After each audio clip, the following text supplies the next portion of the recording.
This episode has been brought to you by JustNForm.com. If you're tired of being censored, tired of having your data stolen and sold, go to JustNForm.com, a social media site where all voices are welcome.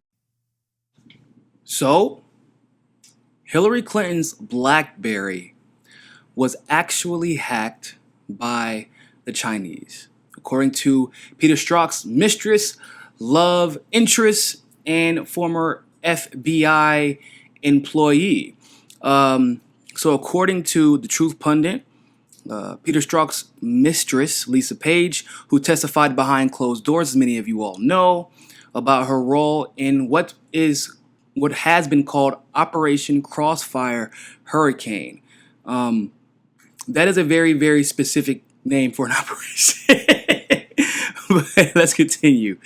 Crossfire Hurricane. Anyway, I wonder where they come up with these names. But it goes on to say, while her boyfriend Strzok stonewalled Congress, Page was open to cooperating behind the scenes with Republican lawmakers. Ohio's Jim Jordan led the way in getting Page into backdoor meetings where she aided investigators in their probe of Page and Strzok's collusion against the Trump government. It also reports that the embattled Page tossed James Comey, Andrew McCabe, Peter Strzok, and Bill Priestep, among others, under the congressional bus, alleging that the upper echelon of the FBI concealed intelligence confirming that the Chinese state-backed assets had illegally acquired former Secretary of State Hillary Clinton's 30,000 missing emails, federal sources said.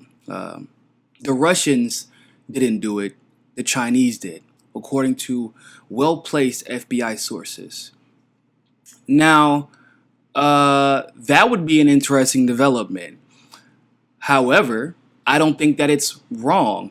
In fact, this guy, Patrick Howley, I remember that he actually reported that it was the Chinese who had hacked her emails during the election, and that it had been reported by the upper echelon of the FBI and some other intelligence official that it was highly likely that her emails had already been hacked. Now, to the extent of how much of her emails were taken, it was kind of unknown, but it was alleged that a couple of overseas assets did end up losing their lives because her emails were hacked via her private server. And they were under code names, and Hillary actually used their real names. So that's obviously kind of stupid. But this is two things wrong here. You all know this, right? So the Russians never hacked her emails, right? They never hacked it.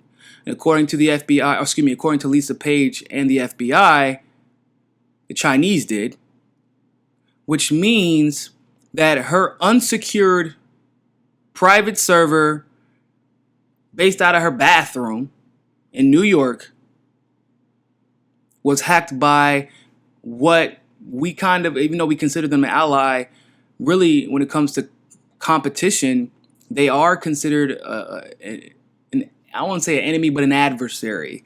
And that's a little bit problematic, don't you think? Because once again, this also highlights just how much the narrative has changed over time, because we do tend to forget that the origination of the email scandal was about hacked emails, about Podesta's hacked email, about Hillary Clinton's hacked emails. Julian Assange did come out in 2014 and said he had emails from her already. So there's that. So it was always about emails in the beginning. The election rigging, the election integrity was a new narrative that was created the moment they realized that Hillary Clinton was vulnerable. And because so many people, not enough apparently, but so many people bought into the idea of Russians hacking Hillary Clinton's emails. Because she said it over and over again. They hacked my emails. They hacked them. But so many people bought into that idea. At least that's what mainstream media thought, because they don't know how to vet whether retweets and likes and shares are legitimate retweets, likes, and shares, or if they're just Brock bots sharing them over and over again. But people were convinced. that narrative was going to work, and they tried to implement it during the general election, and it was utter failure, clearly, because she got just destroyed. What I would call mollywopped. In other words, it was just an obliteration. So this also means that what do I have to state the obvious again? She should have been indicted. She should have been prosecuted. At the very least, she should have been taken to a grand jury. At the very least, people, like I said, understand that if this is you or I or your friends, excluding officers of the military, okay, y'all are in a special category as well. But if this is you or I, one of those emails goes out, even accidentally, we are in jail, no question about it. We are guilty until proven innocent in that situation. But it's clear that our government and the elites have a double standard that just doesn't apply to us.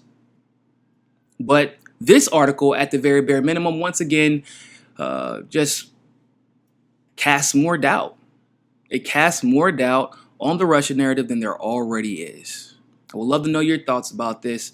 But so leave your comments below for sure, and tell me what you think about this. And I know that some other people had talked about the fact that the Chinese and a couple of other entities, but I do remember in 2016 when reports were released that the Chinese did in fact hack her emails, but she was saying that the FBI said that nobody touched her emails, which is why she probably kept saying it, because there was apparently a whole operation dedicated to this. But hey, let's trust the FBI, guys. Let's trust the FBI, because clearly they're on our side, which is why they literally lied to you. It's crazy, the information they want to stay hidden and the information they want released.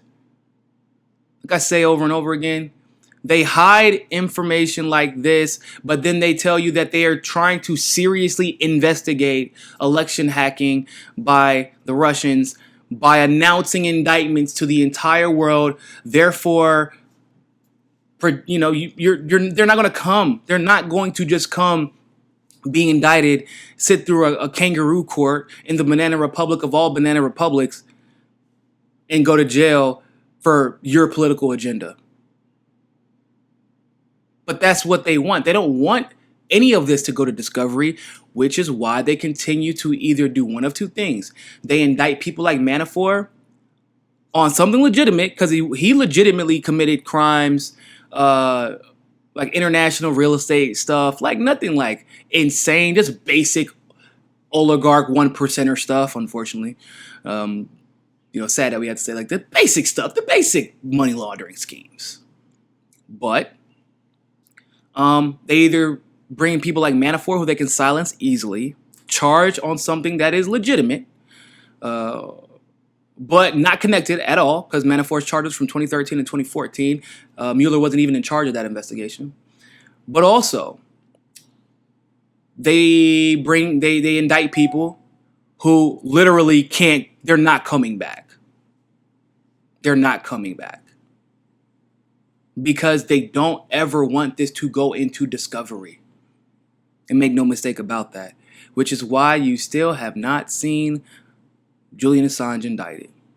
At least not in an open indictment, because if they do want to catch him, which I'm sure they want to catch Julian, they wouldn't let him know that they're coming after him in that fashion. Because they still want to convince the world that they'll let him testify. But it's quite possible that there's a sealed indictment in his name.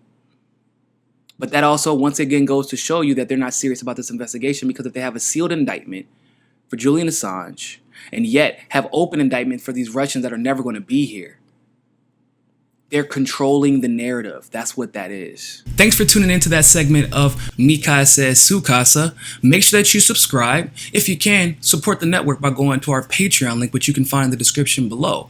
Also, join us on JustNForm. But remember, more than anything else, find your balance. Peace.